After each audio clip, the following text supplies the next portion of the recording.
Íntima, não me apertes as mãos. Chegará o duradouro tempo do repouso e muito pó e sombra nos entristecidos dedos, e dirias: não posso te dar amor, porque se desgranaram como ceifas meus dedos. Não me beijes a boca, virá um momento cheio de luz minguada e já estarei sem lábios sobre um chão molhado. E dirias: eu te amei, não posso querer-te mais quando já não aspiras o cheiro de retamas do meu beijo. Me angustia te ouvir, falavas louco e cego, que minha mão não será na tua fronte, quando rompam meus dedos e descerá sobre tua casa cheia de ânsia o meu respeito. Não me toques, portanto.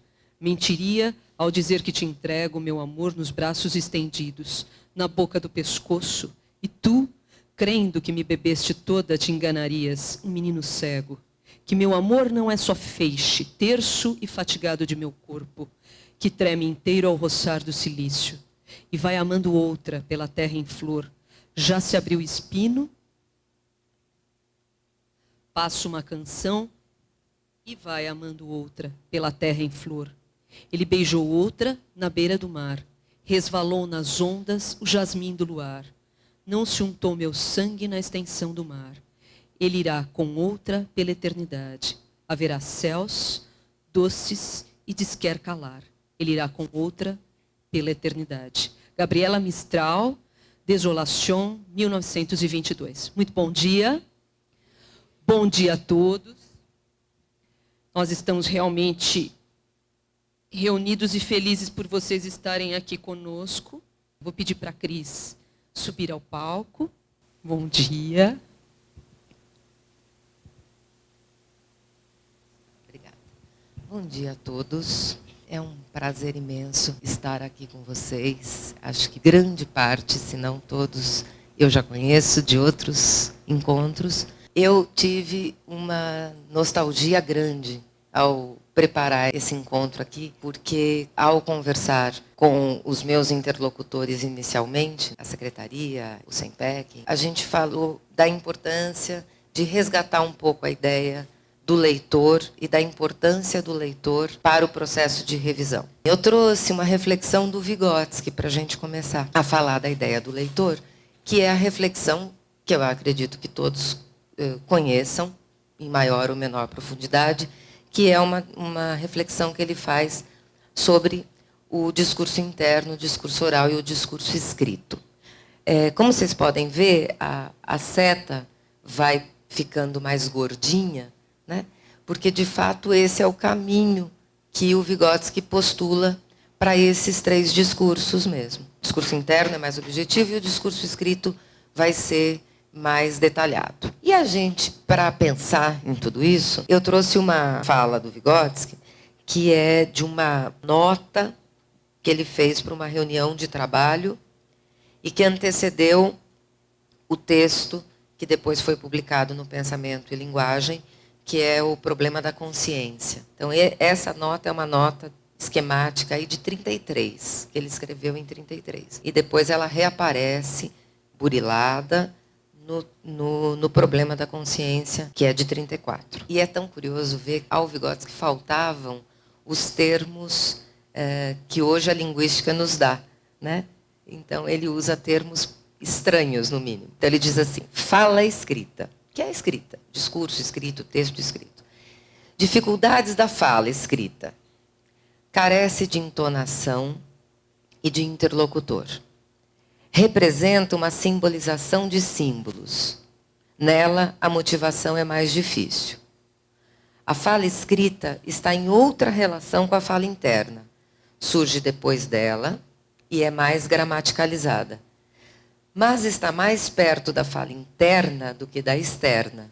Associa-se aos significados, descartando a fala externa. É muito genial alguém dizer isso em 33, né? Sem nenhuma teoria linguística que passasse perto da questão das questões discursivas. Mas ele tem ali insights que fazem falta até hoje para a prática de ensino de língua portuguesa, de ensino de leitura, de ensino de produção de texto, sobretudo. Porque nessa fala ele coloca a questão da falta que o fato do interlocutor ausente, o que o interlocutor ausente causa na escrita. Ele está falando que, e essa ideia é a ideia central que eu quero falar aqui, do quanto o discurso escrito está mais próximo do discurso interno do que do discurso oral. E isso é central porque é diferente do que a gente pensa no senso comum. No senso comum, e não só, infelizmente, no senso comum, se pensa muito mais a escrita em relação à fala, como uma forma mais burilada de fala. E ele está dizendo que não, ele está dizendo que o discurso escrito está muito mais próximo do discurso interno, ou seja, do pensamento verbal, do que da fala. E essa é uma ideia importante e que, a meu ver, faz toda a diferença para quem está aprendendo a escrever. Eu vou fazer aqui um raciocínio com vocês, ancorada no Vygotsky, mas também num texto da Roxane Rojo, que chama-se Garantindo a Todos o Direito de Aprender. Garantindo a Todos o Direito de Aprender era o nome de um programa da Secretaria de Classes de Aceleração. E a Shani usa esse termo como subtítulo aí do texto dela, é um texto que está no centro de referência Mário Covas. Na verdade, se vocês digitarem em qualquer programa de busca, Garantindo a Todos o Direito de Aprender, é a primeira ocorrência que vem. Tem lá o PDF para baixar, que está no centro de referência de documentação Mário Covas. Estou me apoiando nela e no próprio Vygotsky para fazer essas discussões. Para a gente pensar essa relação entre discurso oral, discurso interno e discurso escrito, a gente pode pensá-la, ou deve pensá-la, a partir de dois parâmetros. Um é a situação de produção e o outro é a motivação. Em relação à situação de produção, o que o Vygotsky nos diz, não com as palavras que eu vou dizer agora, né, mas relendo os indícios que ele foi deixando aqui e acolá, é que no discurso interno, ou seja, no pensamento verbal, na minha fala interna, o meu grau de conhecimento compartilhado é total, é máximo. Ninguém sabe mais do que eu estou pensando, do que eu desejo, do que eu quero, do que eu faço, do que eu mesma.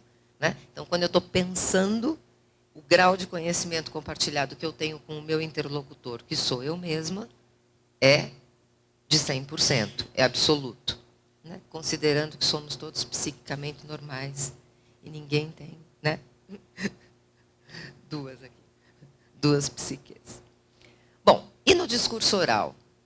O discurso oral, ele já pressupõe que eu suponha qual é o grau de conhecimento compartilhado que eu tenho com o meu ouvinte, com o meu interlocutor ou com a minha plateia de interlocutores. Então, esse grau de conhecimento compartilhado é variável, né? E eu vou fazer as intervenções e os ajustes para o que eu vou dizer em função do gênero, né? E em função do meu interlocutor. O sucesso da minha fala, do meu discurso oral, ele vai depender, sobretudo, de eu representar adequadamente o grau de conhecimento compartilhado com esse interlocutor. Então, por exemplo, para pensar essa palestra de hoje, eu tive sorte, né? Porque embora vocês sejam muitos, eu acho que eu tenho uma boa noção do grau de conhecimento que nós compartilhamos, em função de, primeiro, de eu saber quem são vocês e do que vocês fazem, institucionalmente falando, né? Não da formação de cada um, mas institucionalmente, e também porque eu já os encontrei, se não a todos, a grande maioria, numa série de situações. Né? Então, calcular esse grau de conhecimento não é tão difícil. Às vezes, numa plateia, isso é bem difícil. De toda maneira, no discurso oral, há sempre a possibilidade do ajuste fino em função da participação do interlocutor, das perguntas que ele faz, das intervenções que ele faz e até das reações. A palestra é um caso particular nisso, né? Porque, embora ela seja oral, ela é o que o Bakhtin chama de gênero secundário. Então, ela tem muito mais característica do discurso escrito do que propriamente do discurso oral. A possibilidade de intervenção que vocês têm no meu discurso, por enquanto, é muito pequena. Eu posso olhar e avaliar um pouco as reações, não mais, né? Não dá para levantar a mão e perguntar, e intervir, não é? É muito diferente de uma aula e é muito diferente de uma conversa, em que o curso vai se dando na medida em que o discurso oral acontece. Nisso o Vygotsky não pensou, né? Quando ele fala em discurso oral e escrito, ele está pensando no discurso oral mais clássico, o da conversa, os interlocutores face a face, a moda do diálogo. E quando a gente fala da palestra, a gente está muito mais à moda do monólogo e, portanto, é muito mais escrito. E o que ele fala do discurso escrito, que é o que nos interessa aqui? O interlocutor está ausente, né? Quando eu escrevo, eu acho que o maior desafio, o grande desafio do escritor é não perder de vista a ausência desse interlocutor. Esse interlocutor não está ali no momento em que ele escreve e ele, autor, não estará lá no momento em que o leitor lê. E isso exige do autor uma representação precisa desse interlocutor. Eu preciso supor, eu preciso avaliar o grau de conhecimento que eu vou compartilhar, que eu compartilho com esse meu leitor. O que ele sabe e eu posso falar menos. O que ele não sabe e eu tenho de falar mais. O que eu quero causar nesse interlocutor? Que recursos linguísticos, estéticos, estilísticos eu vou empregar no meu texto para causar o efeito pretendido neste interlocutor? Agora, imagine o que é isso no contexto da Olimpíada. Né? Pensar quem é o leitor do texto.